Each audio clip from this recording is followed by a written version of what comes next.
നിങ്ങൾക്കറിയാമോ, foreign contribution regulation ആക്ടിൻ്റെ ചുരുക്കെഴുത്താണ് FCR, അതായത് വിദേശ സംഭാവന നിയന്ത്രണ നിയമം. ഇന്ന് വളരെയധികം ചർച്ച ചെയ്യപ്പെടുന്ന ഒരു വിഷയമാണ്.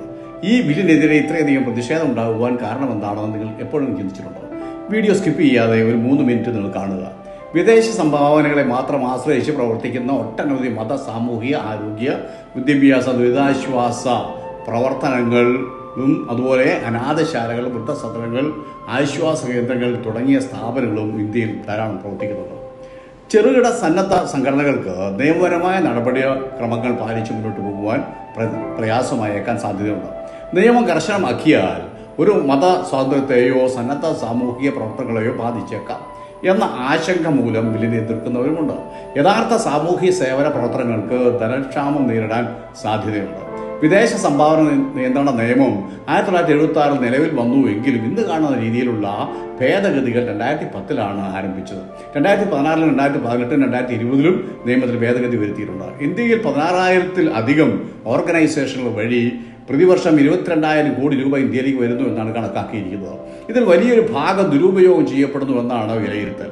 വിദേശ ധനത്തിന്റെ ഉറവിടവും ഉപയോഗവും കൂടുതൽ സുതാര്യമാക്കുക, കള്ളപ്പണം തടയുക, രാജ്യത്തിന്റെ സുരക്ഷയും പരമാധികാരവും സംരക്ഷിക്കുക എന്നതാണ് ഉദ്ദേശമെന്നും ബില്ലിനെ അനുകൂലിക്കുന്നവർ പറയുന്നു. ഇനി വിദേശ സംഭാവനകളെക്കുറിച്ച് ബൈബിൾ കാഴ്ചപ്പാട് വിശദീകരിക്കാം. ബൈബിൾ വിദേശ സംഭാവനകളെ നിരോധിക്കുന്നില്ല. 1-ാം നൂറ്റാണ്ടിലെ സഭകൾ പരസ്പരം സാമ്പത്തിക സഹായം സ്വീകരിച്ചിരുന്നു.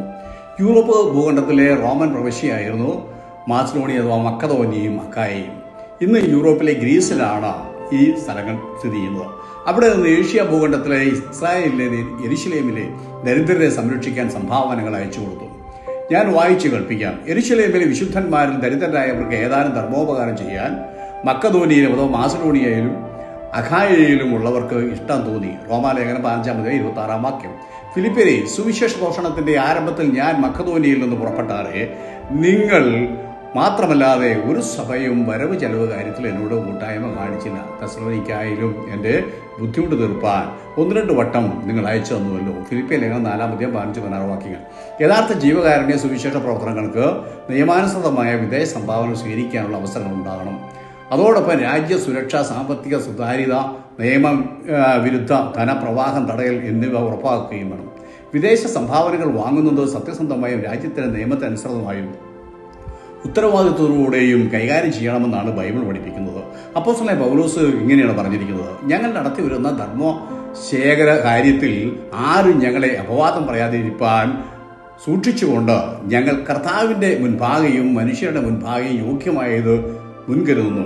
2 കൊരിന്ത്യർ 8-20 വാങ്ങുന്ന സംഭാവനകൾ വ്യവസ്ഥ പ്രകാരവും അർഹതപ്പെട്ടവരുടെ കൈകളിൽ എത്തിക്കുകയാണ് വേണ്ടത്. അത് ദൈവ മുൻപാകെയും മനുഷ്യരുടെ മുൻപാകെയും നല്ല പ്രവൃത്തിയായും മാന്യത ലഭിക്കുകയും ചെയ്യും.